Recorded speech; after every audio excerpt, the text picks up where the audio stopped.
ya perusahaan yang berkaitan dengan digitalisasi sangat naik pergerakannya, luar biasa gitu. Seksi untuk dipilih. Seksi untuk dipilih. Iya.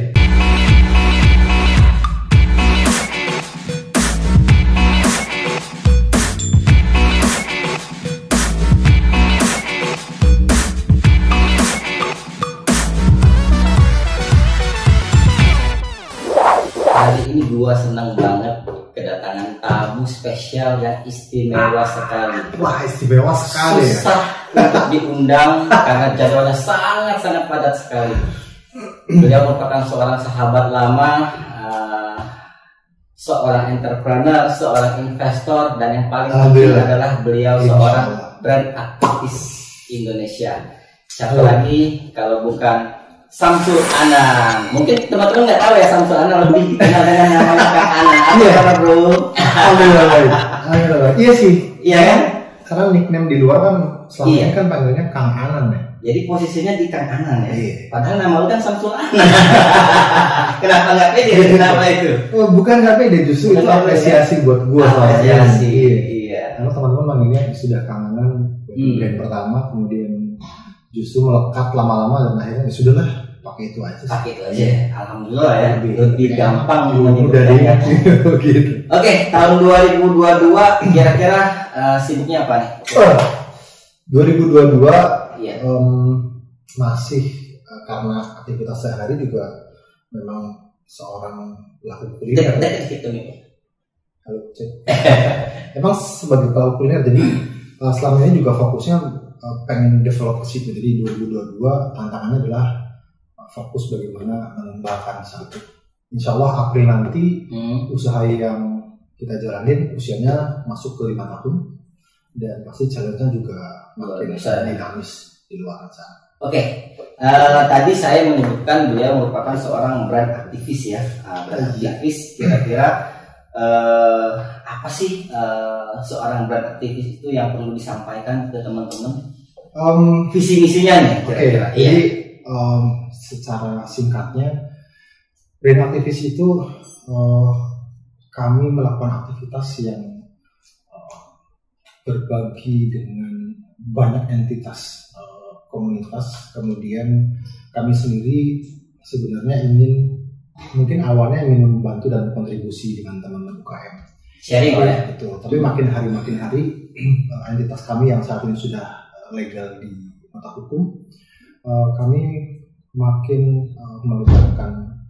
melebarkan saya. Oke. Bukan hanya menemani, tapi kontribusi lebih kepada bagaimana mengencourage teman-teman. Ada satu sisi yang kalau kita bisa lakukan dengan baik, insya Allah efeknya akan makin besar terhadap industri yang dilakukan. Dari sisi kami ya otomatis bicara soal bagaimana membangun sebuah brand yang baik. Jadi terhubung dengan kurang lebih saat ini 89 penggiat, namanya IBAN, Indonesia Brand Activist Network, yang ada di seluruh Indonesia. Kami sepakat untuk bisa berkontribusi baik terhadap semua entitas yang insya Allah niat baiknya sama-sama membangun Bumi Pertiwi. Sebenarnya ya.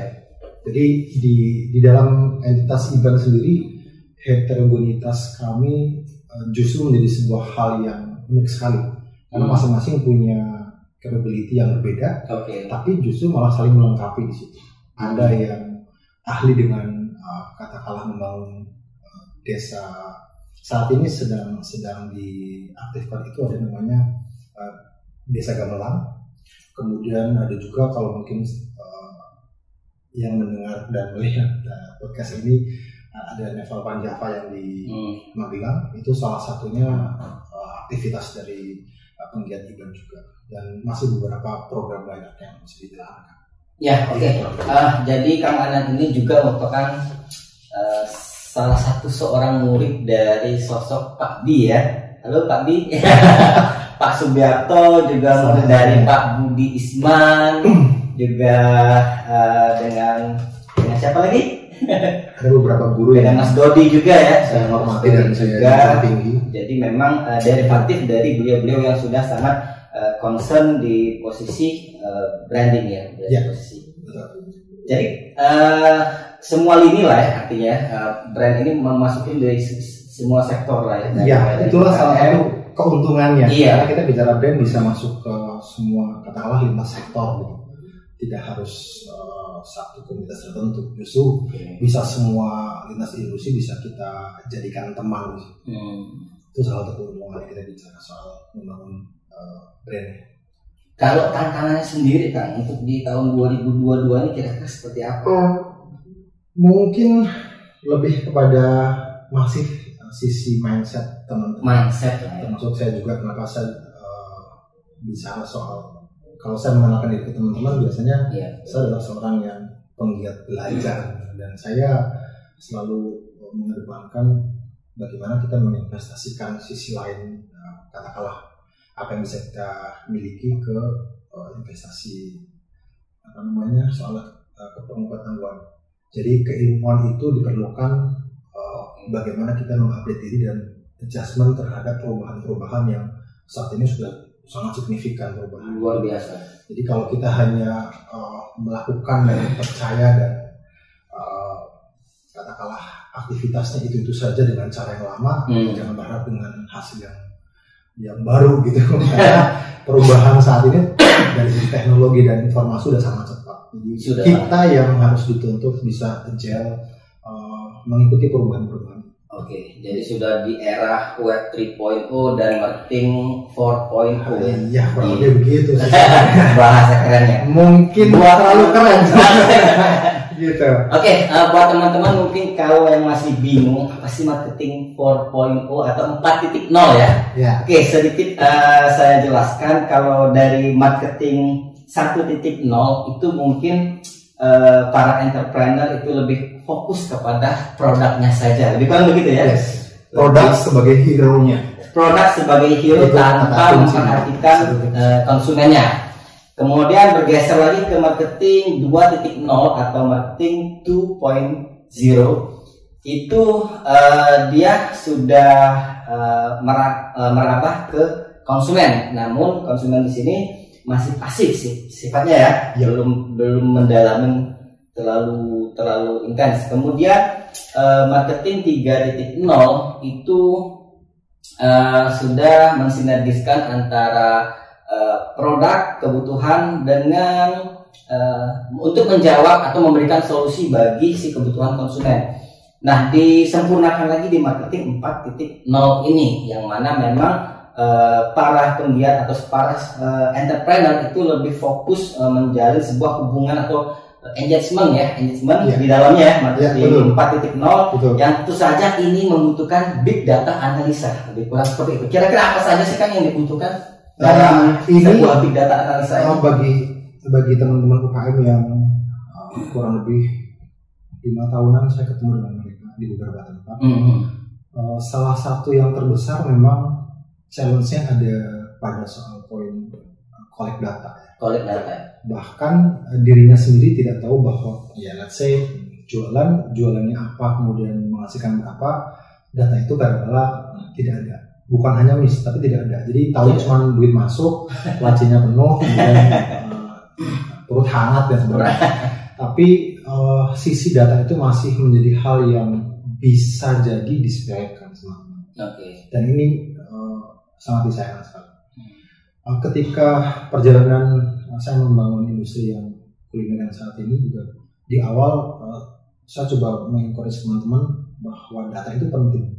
Karena bagaimanapun kita sebagai pelaku usaha kalau kita nggak punya data-data itu, bukan hanya sekedar angka salesnya berapa, tapi ada berapa traffic yang masuk, betul, kemudian banyak informasi yang bisa kita dapat dari mana aja, tapi kita tidak mau melakukan. Salah satu contoh yang mungkin saya coba sharing dengan teman-teman. Ini satu yang saya lakukan juga di industri saya. Jadi saya menjalankan usaha kuliner di market kategori home delivery. Market kategori home delivery. Jadi dari sisi home delivery saya atau kita tidak berhubungan langsung dengan konsumen karena kita ketemunya dengan para driver pengantar makanan. Hanya saja yang saya coba lakukan di situ adalah pendekatan driver ojol yang datang ke tempat kita. Mereka saya jadikan bagian key partnership-nya industri yang saya jalankan. Oke. Dari mereka lah saya mendapatkan banyak data justru. Area antar, jarak tempuh, tipikal orang yang pesan, pembantunya gimana, cara ngomongnya gimana, cara chat membalas informasi ke mereka seperti apa, bahkan sampai beberapa pelanggan kita yang dijadikan apa ya kalau bahasa Palembang itu tungguan gitu. Bapak ini sudah order belum? Si ibu ini sudah order belum? Karena mereka tahu pelanggan setia ini kalau ngasih tips itu ya minimal 30.000, 40.000 gitu. Jadi tungguan mereka juga.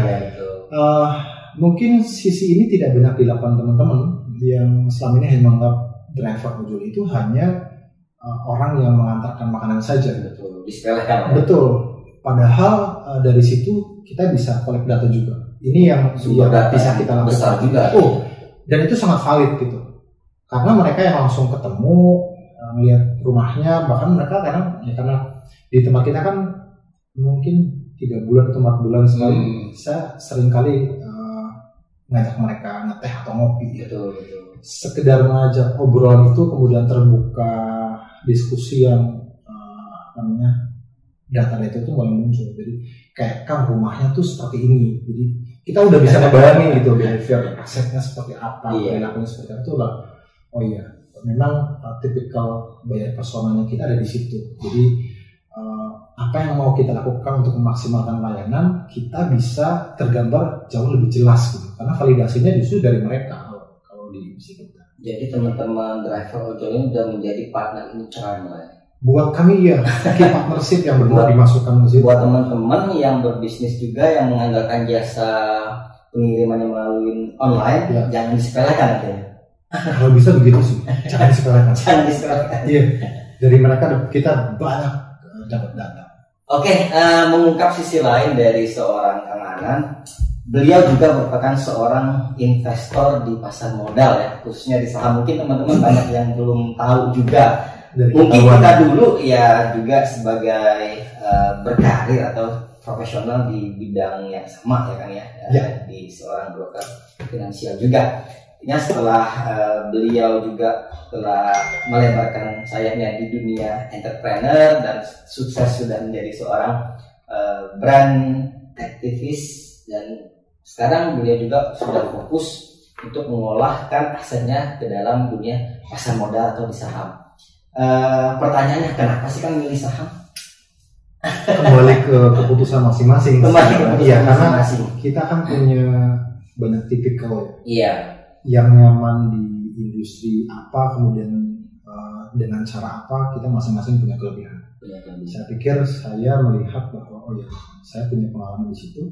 Kemudian saya ingin katakanlah ya nggak ada salahnya pengalaman itu kemudian saya jalankan benar-benar. Kurang lebih 13 tahun yang lalu kita. 13 tahun yang lalu udah lama ya.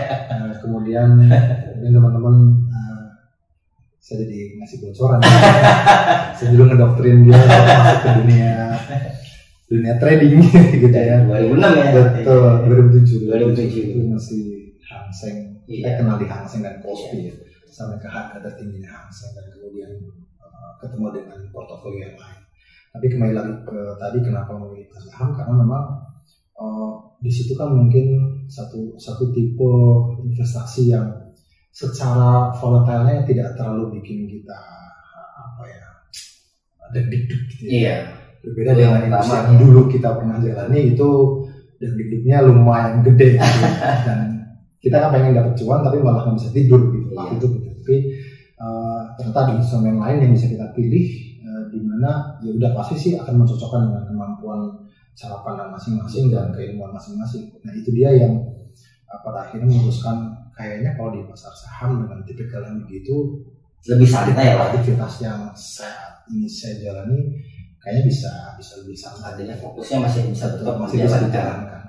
Selain daripada mungkin ya sekarang teknologi sudah semakin canggih, sudah bisa online sendiri. Beda zaman dulu kan harus via telepon atau instruksi order. Nah saya ngalamin dari yang paling manual, dari paling manual teriak untuk trading sampai yang tinggal klik buy sell. Oke. Kira-kira nih tips buat teman-teman nih bagi khususnya pelaku UKM lah ya. Artinya memang investasi merupakan salah satu faktor juga yang jangan diabaikan artinya. Sepakat. Yes. Kita tidak hanya sibuk di real sektor kita, tapi yang harus kita pikirkan juga adalah masa depan artinya. Artinya berapa persen sih kira-kira atau bagaimana sih cara untuk menyisihkan buat dialokasikan ke sebuah investasi idealnya kira-kira. Ini dia kalau bicara soal berapa persen, menurut saya nggak punya kata kunci ideal. Cuman mungkin kata kuncinya begini. Ketika kita saat ini sedang fokus mengerjakan industri kita misalnya. Kemudian sudah pasti kita berharap ada profit yang berjalan. Dan kita berpikir hal itu jadi sustain. Kalau hanya soal cash in doang, mungkin kita nggak harus belajar banyak. Kita cukup belajar soal bagaimana selling, stop di situ, dan kemudian kita mendapatkan hasil yang kita inginkan. Tapi ketika kita bicara soal masa depan, apalagi kita berkaca dari 3 tahun terakhir, kita bicara ketemu dengan makroekonomi dan ada pengaruh besar dari pandemi yang begitu dahsyat. Saya pikir kita harus bisa belajar banyak dari sisi itu. Ketika ada resiko yang tiba-tiba datang, kemudian kita tidak siap, bahkan kita tidak diingatkan untuk persiapan. Mungkin salah satu sudut pandang bahwa kita berinvestasi, salah satu di pasar saham, itu bisa jadi pilihan ke depan. Kalau bicara soal angka, saya pikir semuanya punya angka ideal sudut pandang masing-masing. Kata kuncinya itu tadi. Yang penting ketika kita menjalankan usaha, dari usaha dulu kita bisa bahasanya kita bisa mutar di situ. Kemudian kita bisa cari celah untuk bisa mengalokasikan sedikit dana dari hasil yang kita dapatkan untuk bisa masuk ke pasar saham. Jadi kelebihan saat ini kan kita tidak harus angka yang besar untuk bisa join di satu portofolio. Kita bisa mulai dari yang kecil-kecil.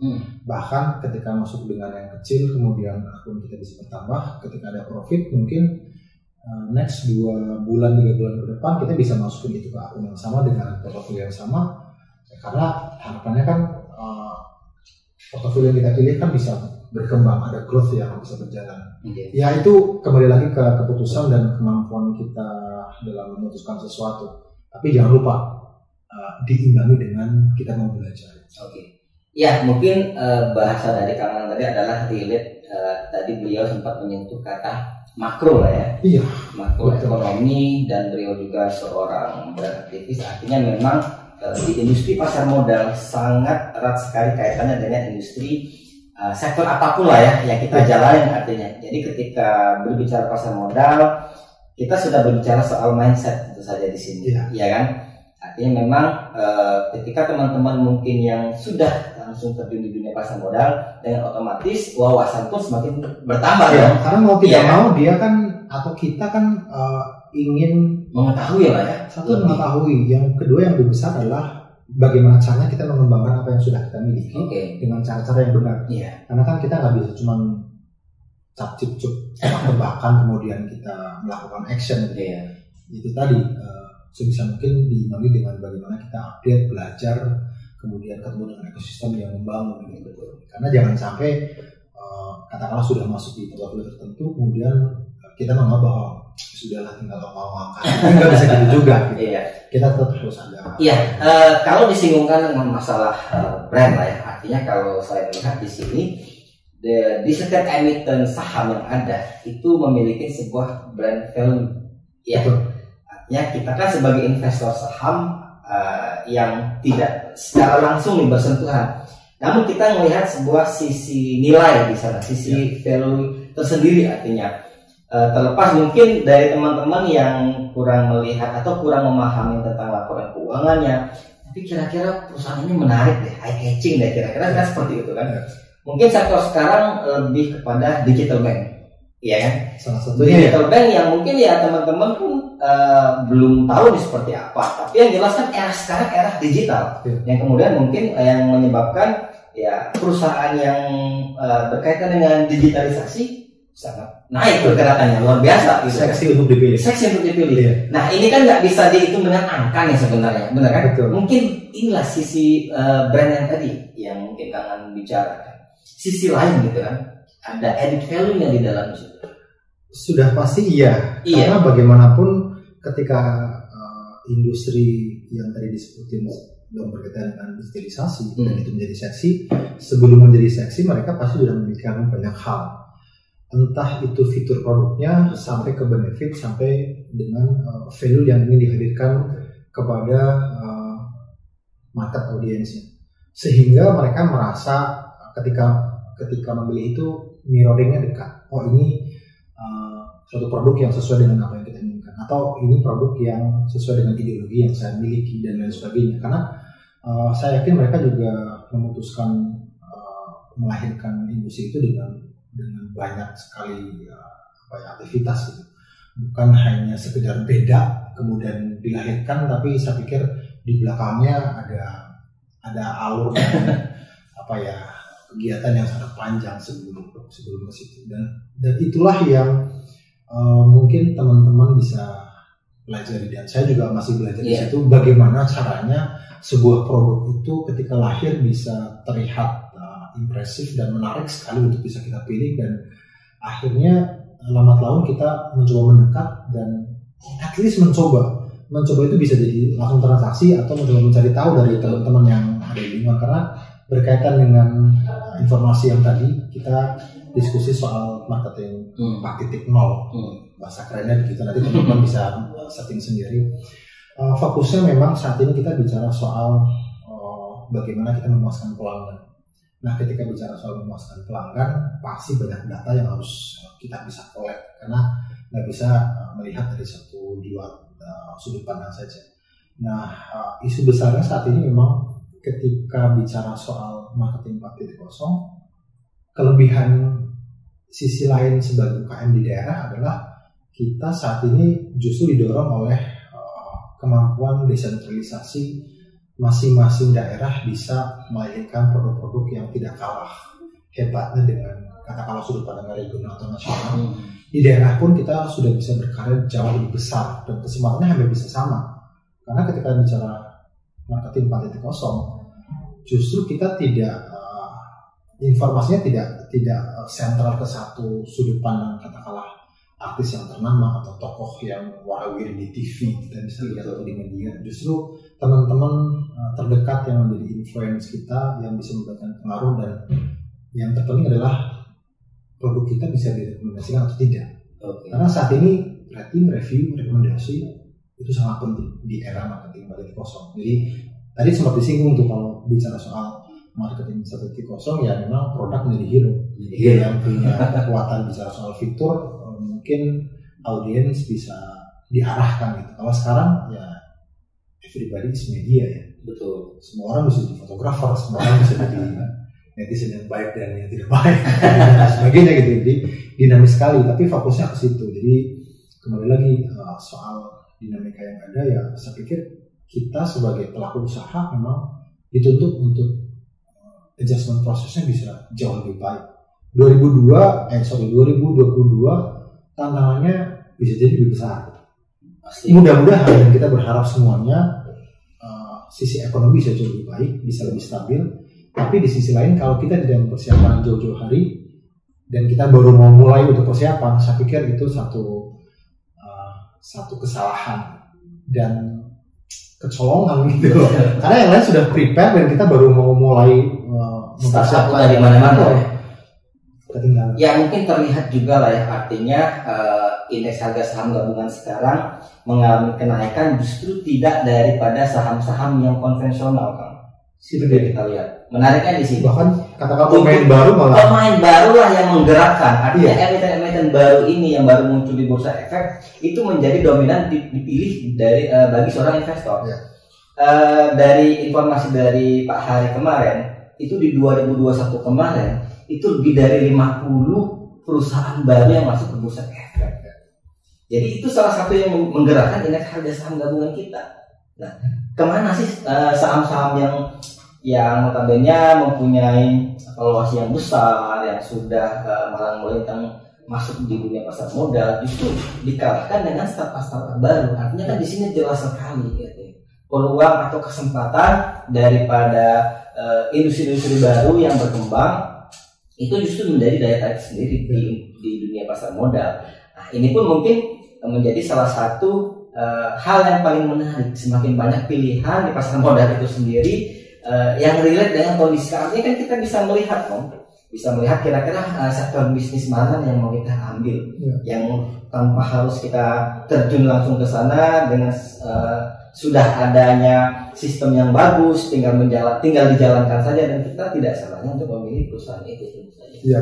Nanti di situ mungkin ya masalahnya sama tim yang bisa kasih edukasi jauh lebih banyak ke teman-teman di luar sana, entah tips, entah apa yang bisa dilakukan sebelum katakanlah sebelum memulai. Betul. Jadi banyak keputusan mungkin yang saat ini masih ragu atau bingung harus mulai dari mana, ya institusi inilah yang nantinya akan saya harap bisa menjadi teman-teman UKM di luar sana, karena saya pikir teman-teman UKM juga beberapa banyak yang bisa tertrigger. Betul.